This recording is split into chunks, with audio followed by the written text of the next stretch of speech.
So when I read this headline, right, rules you have to follow when you drive for Uber, obviously rules for Uber drivers.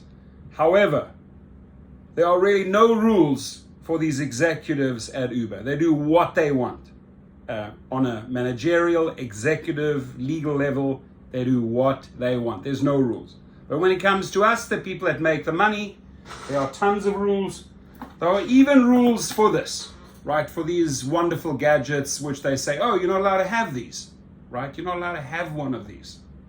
Well, this is where I break their rules. And I tell you why. Because my safety comes first, right?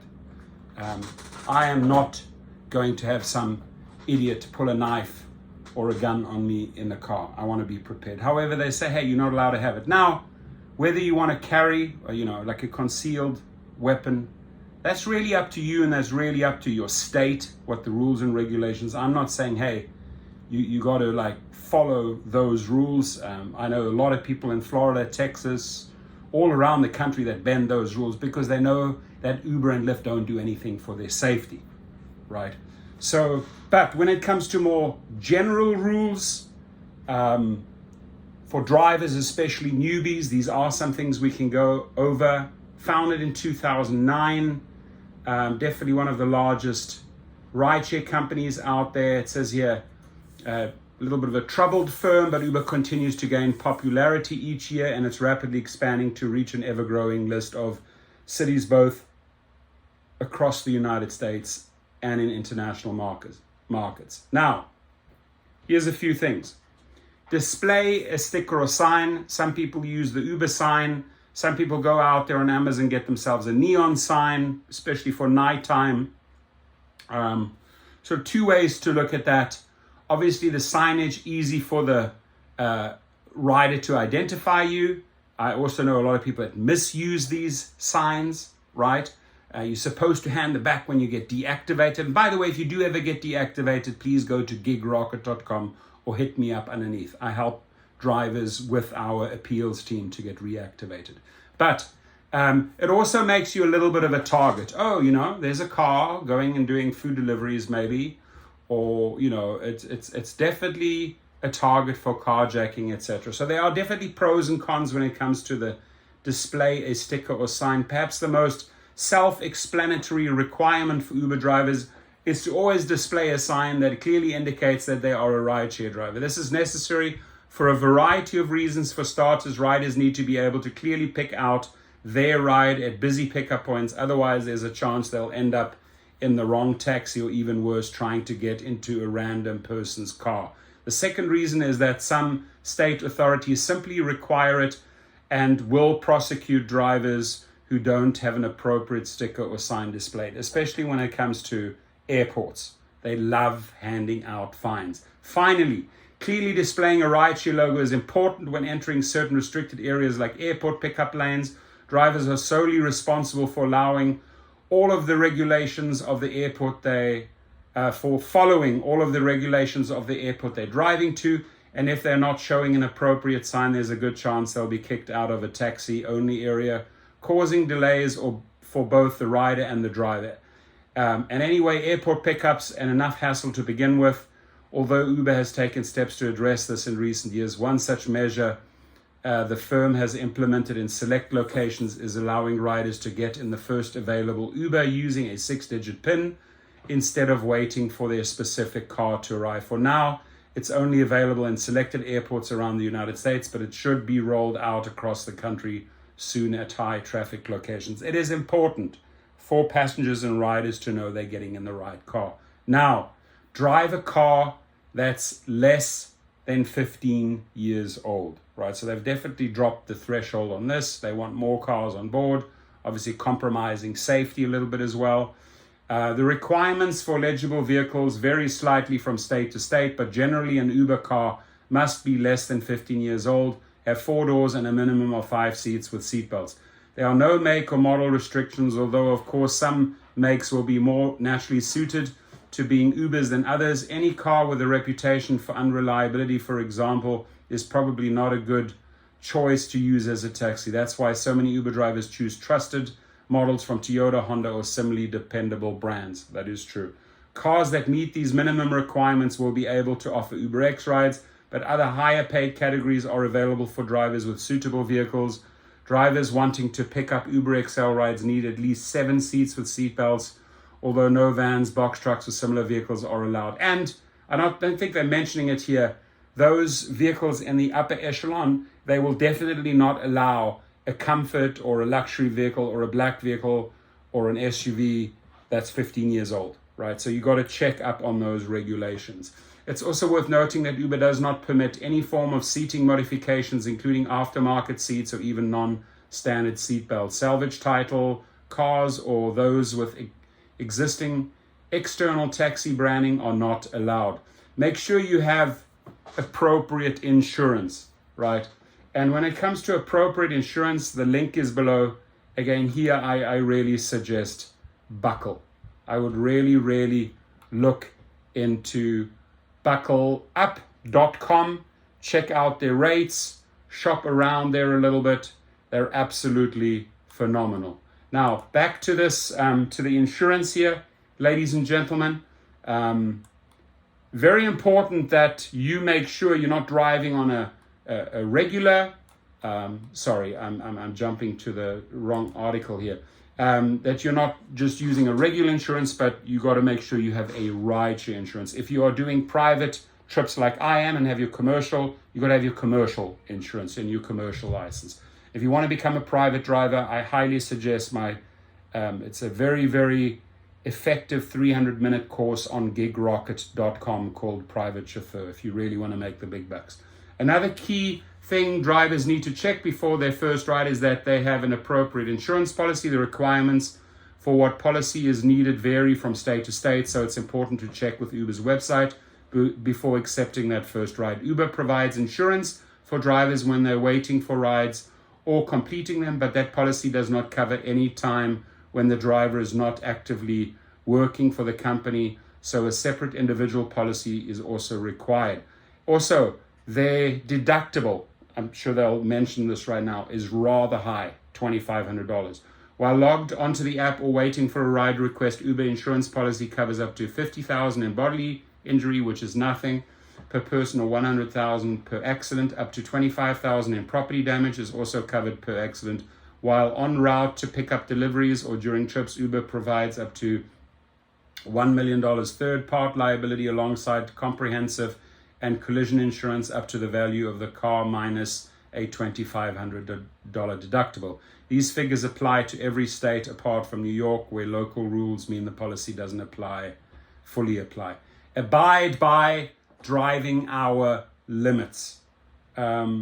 Many ways to get around that. Obviously, people want to put in more hours, generally drive on 2 apps, Lyft and Uber. So they'll put in a certain amount of hours, jump to the next. Both state and local regulations sometimes impose limits on the number of hours a driver can drive during a given period.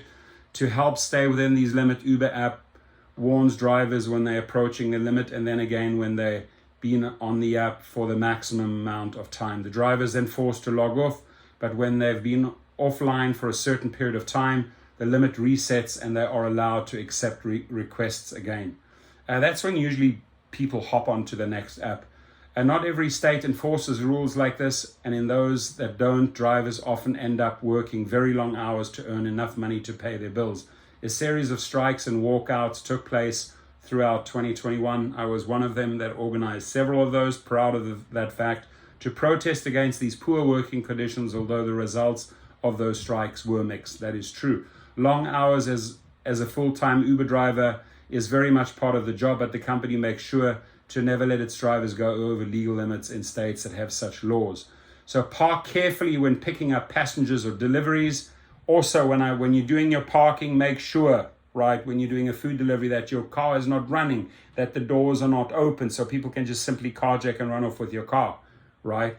If you're waiting on someone in a dark, dingy area, windows up, locked, be on the alert, 360. When working for Uber, actually driving is only part of the job. Equally important is picking up riders or deliveries, both in timely manner and in a safe one. Local parking laws can affect where drivers are allowed to stop their cars to pick up riders and it's up to the driver to find somewhere safe to stop if they're in a restricted area. This is often more of a problem for Uber Eats drivers who frequently need to park near restaurants to pick up orders, but only for short periods of time. Alongside Uber Eats, the company now offers grocery deliveries in over 400 cities across the United States. This further complicates the parking situation for time-strapped drivers, especially in crowded urban areas where spacious parking lots can be tricky to come by. Uber says it investigates any incidents of parking violations or low-speed collisions during pickups, and if the driver is found to be at fault, they risk being kicked off the platform. It makes a particular point of discouraging drivers from blocking bike lanes to pick up riders, as this is one of the most common ways that they can be ticketed. Meet the minimum threshold for driver experience. Considering the myriad other rules and regulations that Uber drivers have to follow, the rules around driving experience are comparatively relaxed. Drivers over the age of 25 only need a minimum of 1 year's driving experience in the United States, although anyone under 25 will need 3 years worth of provable experience. International driving licenses are not allowed, but technically anyone over the minimum age to drive in the States is permitted to sign up for Uber and can start driving.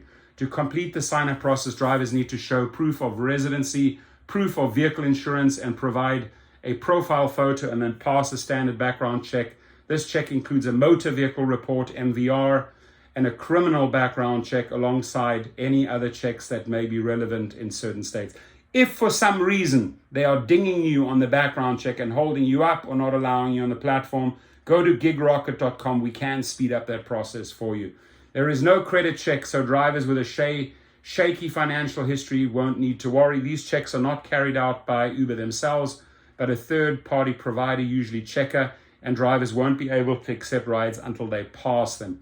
Premier drivers need a luxury car. Now, if you are investing, I'm just going to say this at this point, if you are investing into a luxury car, if you want to be a premier driver, make sure that you have that car registered on Uber and Lyft and you have your commercial licensing so that you can take private clients.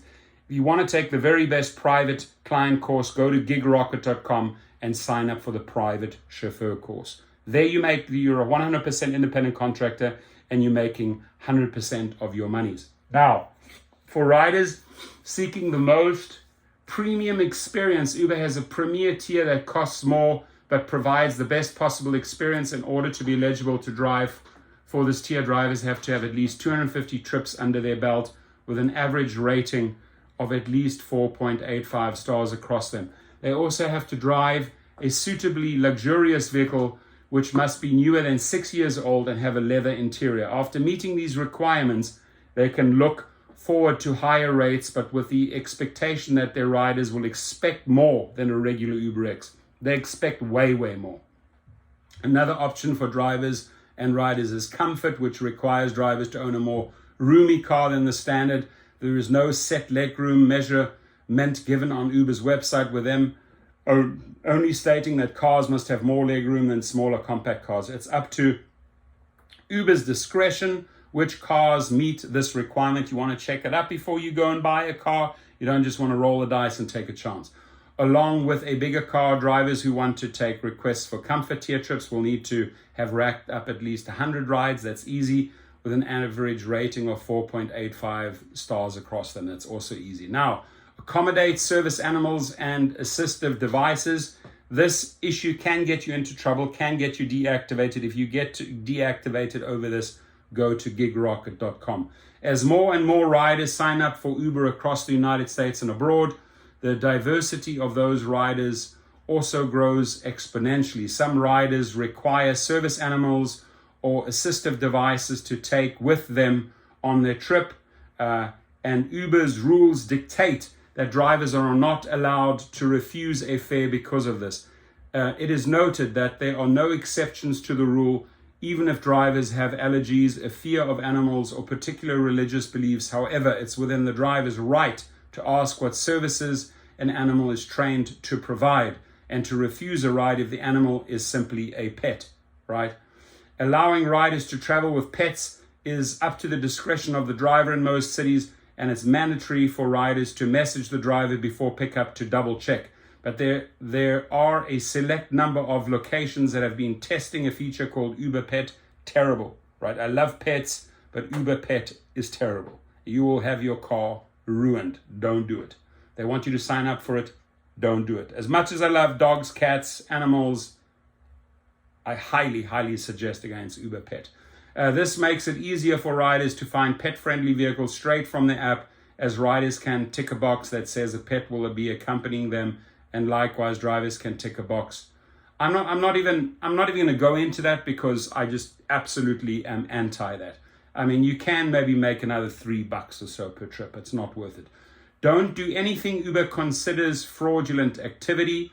Above all else, Uber values honesty and transparency from its drivers and quickly moves to ban anyone suspected of misconduct. This includes anything obviously illegal like money laundering, falsifying an identity, and such like. But it can also cover misuse of promotions or falsely disputing charges. It also covers actions intended to disrupt or manipulate the normal functioning of the Uber platform, which is a bit of a catch-all policy for drivers trying to game the system in any way. Alongside fraud and illegal activity, Uber also has strict policies against harassment, and violating these policies will result in immediate dismissal. Many a times, there are false harassment reports given by the rider. The driver gets deactivated. We handle tons of those, hundreds and hundreds and hundreds of those deactivations we handle at gigrocket.com. Go to the reactivate to deactivate, the deactivate to reactivate course, if that happens to you. And drivers and cover everything from asking relationship-based questions to explicit comments or gestures. It seems not every driver follows this policy, with a lawsuit being filed in 2022 that detailed over 500 alleged instances of sexual assault, but in general, reports of misconduct by drivers remain rare. Misconduct, I can tell you, is mainly, and I'm not just saying this, sorry dear passenger or rider, but the misconduct is mainly by riders or passengers. They are not vetted. They have no background checks, unlike drivers. So the riffraff, unfortunately, ends up in your back seat. Right, and that's why I want to go to this point. They haven't talked about it, but your safety, dash cam, tear gas, a baton, whatever you want, knife, or even one of these beautiful things here will eliminate a lot of the problems, right? You don't have to display that. You'll hide it in the vehicle. Uber and Lyft don't have to know about it, but if the shit hits the fan, you are ready. You're ready for it, right? Don't take any crap from any rider, any racism, any rudeness. Don't tolerate it. You're the boss, your car, your rules. You are here to make one thing only, and maybe a couple of friends as well, right? So as long as you follow the basic rules and regulations, ladies and gentlemen, especially newbies, you will be fine. It might also be a reminder and a refresher, this video, for veterans, right? There might just be something in this video, oh my God, I need to pay attention to this. Or I'm about to buy a new car for comfort. Let me rather check the vehicles. Let me check the age of the vehicles. There's a lot of good details here that definitely applies to newbies, but also is very, very important that we look into as veterans. Now, again, as I started the video, there's a lot of rules we have to follow. And I'll tell you what, most of the rules are broken by the people that actually run the company. Have a good night.